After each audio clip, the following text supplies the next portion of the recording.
Dear children, I am class third, yes grammar magic yes subject grammar magic, इसके अंतर्गत the sentence के विषय में स्टडी करते हैं। ठीक है, Yes. आइए हम समझते हैं। ठीक है, हम समझते हैं कि सेंटेंस क्या होते हैं, यस सेंटेंसेज क्या होते हैं। आइए समझे। यहाँ देखिए डियर चिल्ड्रेन, यहाँ देखिए क्या लिखा है। यहाँ देखिए milk gives us cow the. अब बताइए डियर स्टूडेंट, क्या इसका कुछ अर्थ उत्पन्न हो रहा है? यस सर क्या मिल्क दूध गिव्स देती है, अस हमें काऊ, उसके बाद दे लिख दिया। क्या इसका कुछ भाव है? नहीं। ये जो है ये सही क्रम में नहीं लिखा गया है, ये सही क्रम में नहीं लिखा गया है। शब्दों को इधर का उधर कर दिया गया है, सही क्रम में, ठीक है, नहीं है ये। ठीक है, यहाँ देखिए ये क्या है। At the station me met see, at the station, station पर मी मुझे मेट सी, मेट मिली सी वह। क्या डियर चिल्ड्रन, क्या इसका भी पूर्ण भाव उत्पन्न हो रहा है? नो सर एक कंप्लीट सेंस है। आप देख रहे हैं कि इसमें शब्दों को इधर का उधर लिखा गया है, यस यहाँ पे शब्द सही क्रम में नहीं लिखे गए हैं। अब देखिए तो यहाँ नीचे क्या लिखते हैं समझिएगा। In the above group of words, in the above groups, उपरोक्त ग्रुप में ऑफ वर्ड्स, शब्दों के उपरोक्त ग्रुप में। देखिए शब्दों का ये जो ग्रुप है, ठीक है, डू नॉट मेक, ठीक है, डू नॉट मेक, ये नहीं बनाते हैं कंप्लीट सेंस, पूर्ण भाव नहीं उत्पन्न करते हैं। शब्दों का जो ये समूह बनाया गया है, इस तरह लिखा गया है। सुनो, इसमें सही क्रम में नहीं लिखा गया है, यस सर सही क्रम में शब्दों को नहीं रखा गया है। Yes. तो यहाँ पर इसका हेलो कंप्लीट सेंस, पूर्ण अर्थ उत्पन्न नहीं होता। फिर क्या करें? बिकॉज, क्योंकि द वर्ड शब्द इन देम उनमें आर मीन्स है not in their proper order, उचित क्रम में नहीं है।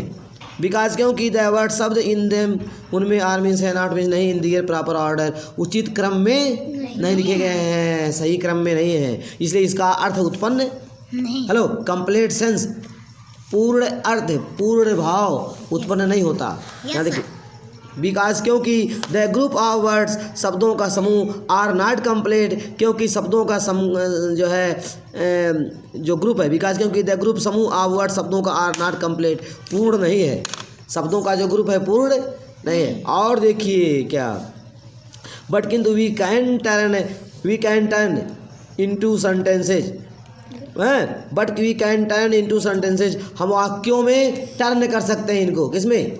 सेंटेंसेज में टर्न कर सकते हैं, बदल सकते हैं। बाय पुटिंग, रख कर, द वर्ड शब्दों को इन दियर प्रॉपर ऑर्डर, हेलो शब्दों को उनके उचित क्रम में रख करके हम सेंटेंस में बदल सकते हैं इनको। बट किंतु we can turn into sentences, किंतु इन्हें हेलो ये जो ग्रुप है इसे हम सेंटेंस में बदल सकते हैं। कैसे? बाय पुटिंग, रख कर, द वर्ड शब्दों को इन दियर प्रॉपर ऑर्डर, उनके उचित क्रम में रखकर हम सेंटेंस में बदल सकते हैं। यहाँ देखिए, and adding some words to them, and adding जोड़ते हुए, सम वर्ड्स कुछ शब्द, टू देम और उनमें कुछ और शब्द हेलो ऐड करते हुए हम जो है उन्हें सेंटेंस के रूप में करते हैं, हाँ टर्न कर सकते हैं, बदल सकते हैं। तो देखिए यहाँ पे क्या किया गया, देखिए जैसे कि यहाँ पर क्या किया गया, यहाँ पर सही क्रम में लिखा गया। देखिए यहाँ पे द, यहाँ पे लिखा था लास्ट में, तो यहाँ हमने लिखा द काऊ, सही क्रम में, हाँ अब सही क्रम में लिखा गया the cow gives us milk. अब हेलो इन शब्दों को सही क्रम में अब लिखा गया, yes sir the cow gives us milk, गाय हमें मिल्क दूध देती है। यस सर ठीक, तो अब देख रहे हैं शब्दों का ये जो समूह है इसका पूर्ण अर्थ उत्पन्न हो रहा है। Yes, क्या? sir. The cow gives us milk, गाय हमें दूध देती है। तो डियर स्टूडेंट ये क्या बन गया? ये है सेंटेंस, इसे सेंटेंस कहेंगे। तो समझ रहे हैं? Yes, the sir. Group of words Words. Which makes a complete sense, जो एक कंप्लीट सेंस उत्पन्न करता है इज कॉल्ड सेंटेंस, वो सेंटेंस कहलाता है। Yes. देखो यहाँ सी मेट, वह मिली, मी मुझसे। देखो अब यहाँ क्या लिखा था, at the station me met she, ऐसे लिखा था, ये सही क्रम में नहीं था, अब इसको सही क्रम में लिखा गया। सी मेट, वह मिली, मी मुझसे, एट द स्टेशन। तो ये जो इस क्रम में लिखा गया, इसका अर्थ उत्पन्न हो रहा है। सी मेट, वह मिली, मी मुझसे एट द स्टेशन, वह मुझसे स्टेशन पर मिली। तो डियर चिल्ड्रेन, आप देख रहे हैं, यस सर, ठीक है, शब्दों का जो यह क्रम है, शब्दों को इस क्रम में लिखा गया है ना। यस तो सर, यहाँ पर ठीक है, इसका क्या हो रहा है, हेलो, इसका एक कंप्लीट सेंस उत्पन्न हो रहा है, पूर्ण अर्थ, पूर्ण अर्थ उत्पन्न हो रहा है। इस प्रकार ये सेंटेंस है, शब्दों का एक समूह सेंटेंस कहलाएगा। तो यहाँ देखिए लिखा है, नाउ अब दे हैव बिकम, वे हो चुके हैं, मीनिंगफुल सार्थक, वे सार्थक बन चुके हैं। Yes, sir. नाउ अब दे हैव बिकम, वे बन चुके हैं, मीनिंगफुल सार्थक। देयरफॉर, इस प्रकार, दे कैन बी कॉल्ड, वे कहला सकते हैं, कहलाते हैं सेंटेंसेज। इस प्रकार ये सेंटेंसेज कहलाते हैं। यस सर, ठीक, ये सेंटेंसेज है।